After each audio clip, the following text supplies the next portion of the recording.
Chapter 5. Developing Communication Skills, Speaking and Listening to Lead. In a world where success increasingly depends on the ability to collaborate, communicate, and understand each other, communication skills are as vital as literacy. For a future leader, this isn't just an option, it's an absolute necessity. A leader isn't someone who merely gives orders, but someone who knows how to build dialogue, truly hear others, and convey their ideas so they are understood and accepted. In this chapter, we'll dive into the world of communication. We'll learn how to develop active listening in our children. The ability to genuinely hear the speaker, not just wait for their turn to talk. Then we'll explore how to teach your child to assert their point of view, say no, and be confident in their words while remaining polite and respectful. And of course, we'll offer a variety of engaging games and exercises that will turn the learning process into an exciting adventure. How to teach your child to listen to others. The power of active listening. Perhaps you've noticed, sometimes it seems like your child isn't listening to you, even if you repeat the same thing 10 times. Or a dispute arises on the playground because everyone is trying to shout over each other. This isn't always about stubbornness. Often it's about the lack of active listening skills. Active listening isn't just about being silent while another speaks.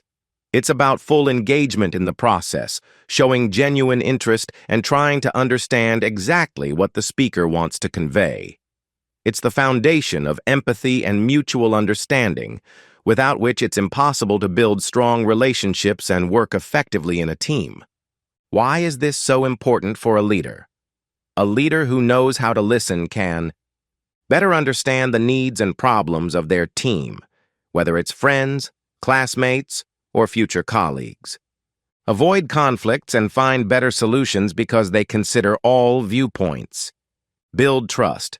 When someone feels heard, they begin to trust and be open. Make more informed decisions based on complete and accurate information.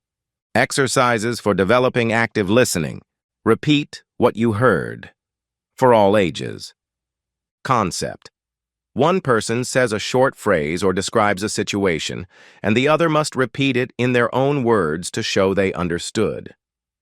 How to play. Start with simple phrases. I want breakfast that consists of scrambled eggs and toast. The child replies, you want scrambled eggs and toast for breakfast. Gradually make it more complex. My favorite part of school today was working on our history project about ancient Egyptians because we found so many interesting facts about pharaohs. The child. You liked working on the history project about ancient Egyptians because you found lots of facts about pharaohs. Why it works. This forces the child to truly grasp what is being said, rather than just waiting for a pause to speak. They learn to paraphrase, which is a key element of understanding. Listening detective, for children aged 5 to 10. Concept. You tell a short story, fictional or real, and the child must remember as many details as possible. After the story, they become the detective and answer your questions. How to play. This morning, I saw a squirrel trying to hide a nut under the neighbor's red car. Then a large blue bird flew over and landed on the tree next to the fence. Ask, what color was the car? What was the squirrel doing? What was the bird doing? Why it works.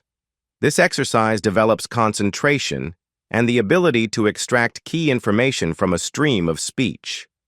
Silent story, for children aged 7+. Concept. One person begins to tell a story and the other listens without interrupting, even if they really want to add or correct something. After the storyteller finishes, the listener can ask questions. How to play.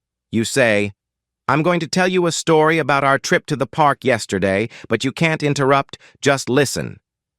Tell the story with all the details. When you finish, ask, what did you find most interesting? Do you have any questions? Why it works. Teaches patience, respect for another's turn to speak, and the ability to retain information until the end of the narrative. How do you feel? For all ages. Concept. Discuss emotions. When you read a book, watch a cartoon, or discuss events of the day, pay attention to the feelings of characters or people. How to play. What do you think Winnie the Pooh felt when he ran out of honey?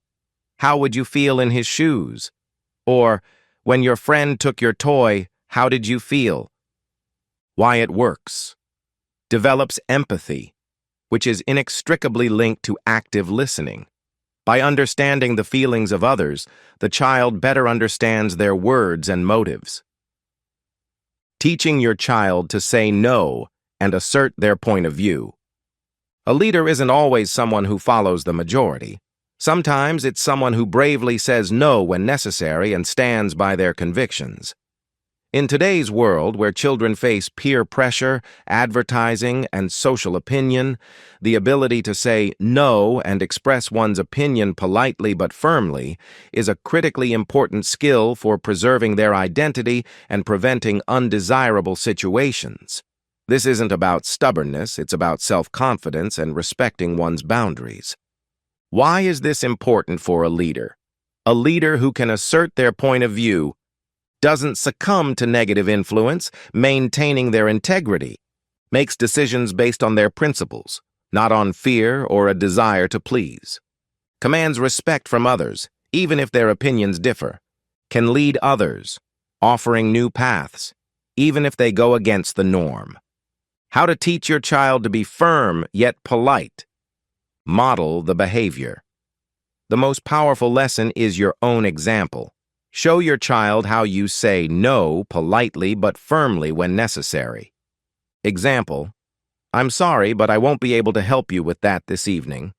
I have other plans I need to complete, but I can help you tomorrow morning. Example: I understand you want to buy that, but our decision is no. I won't change my mind.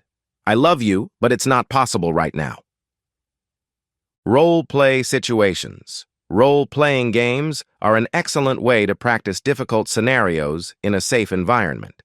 Scenario: a friend suggests doing something the child thinks is wrong or dangerous, e.g., jumping from a high swing, teasing someone.